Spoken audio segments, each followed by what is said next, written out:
Quand on prend le train aujourd'hui, se voir proposer plusieurs tarifs pour le même trajet, ça peut paraître banal. C'est pourtant un phénomène très récent. Car au départ, au moment de la création de la SNCF, le prix du billet était beaucoup plus simple. La SNCF, la Société nationale des chemins de fer, voit le jour en 1938. Toute la force des 2400 chevaux de sa locomotive, le rapide fonce dans l'ombre épaisse. Un service public qui permet de transporter les voyageurs dans tout le pays et à moindre coût.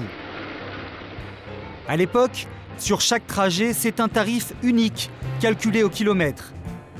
Par exemple, sur un Paris-Marseille qui mettait en ce temps-là 7 heures, le billet était facturé 120 francs, l'équivalent de 18 €, soit 2 centimes d'euros au kilomètre.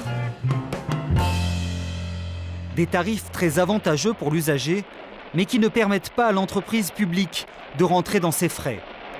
Alors, la SNCF va devoir changer les choses. Il se trouve qu'une révolution va l'y aider. Le TGV, un fleuron de l'industrie nationale qui, à partir des années 80, va faire de la France un leader mondial en matière ferroviaire. Le chemin de fer n'a pas encore dit son dernier mot grâce au TGV qui, dès demain, permettra de gagner plus d'1 heure entre Lyon et Paris et dans 2 ans près de 2 heures. 2 heures pour faire Paris-Lyon. Le succès est immédiat. Du coup, la SNCF se fixe un objectif. Faire du TGV l'opération la plus rentable possible. Elle va alors changer radicalement les prix et la façon de vous vendre les billets de train. Fini le tarif au kilomètre. L'objectif désormais, c'est de faire varier les tarifs au jour le jour, en fonction de la demande de billets. Et c'est tout un art. Il faut dire que le TGV doit faire face à une concurrence féroce. L'avion. Avec Air France et les compagnies aériennes low cost, c'est désormais une guerre des prix, sans merci. Donc, puis jeter un coup d'œil sur nos parts de marché. Il suffit d'observer ce graphique pour se rendre compte que sur les grandes destinations de vacances des Français, le TGV est loin de gagner à tous les coups. La Côte d'Azur, par exemple, est ce gros point bleu. Aux vacances de Noël, 38% seulement des voyageurs pour Nice ont pris le TGV. La majorité des vacanciers a préféré l'avion.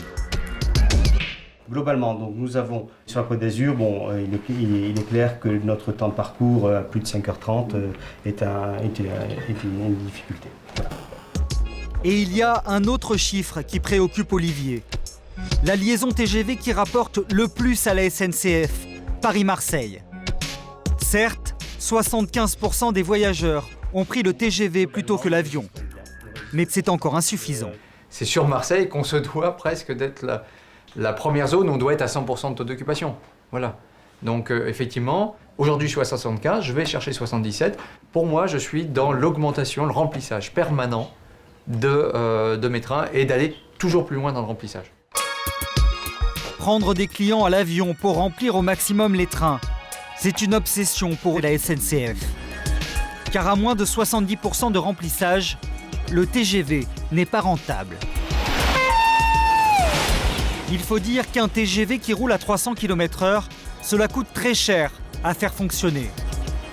Il y a d'abord le droit de passage, une redevance que la SNCF doit verser chaque année à l'organisme indépendant qui entretient les chemins de fer. C'est 35% du prix du billet que vous payez. Il y a aussi les salaires du personnel du train. Un conducteur de TGV gagne par exemple 3 500 € en moyenne, 30% de plus que ses collègues des autres trains. Et il faut enfin compter la maintenance.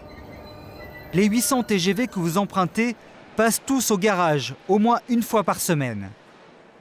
Dans ces hangars, 900 cheminots s'activent jour et nuit à les entretenir. C'est la voie 17, c'est une rame qu'on va garder pas loin de 2 jours et demi à 3 jours. C'est une grande visite générale. Tous les essais vont être faits, tous les essais sécuritaires. Après, c'est une rame qu'on va mettre hors tension où tout va être démonté, aspiré, nettoyé, graissé, huilé, contrôlé. La charge, c'est l'attelage automatique. Au final, l'entretien du bolide coûte cher, 2 fois plus qu'un train classique. Résultat, avec tous ces frais, la SNCF ne gagne pas d'argent, si elle ne remplit pas ses trains à plus de 70%. Voilà ce qui explique pourquoi l'entreprise a décidé d'arrêter les prix fixes. Pour vendre le maximum de places, elle change maintenant en permanence les tarifs des billets des TGV.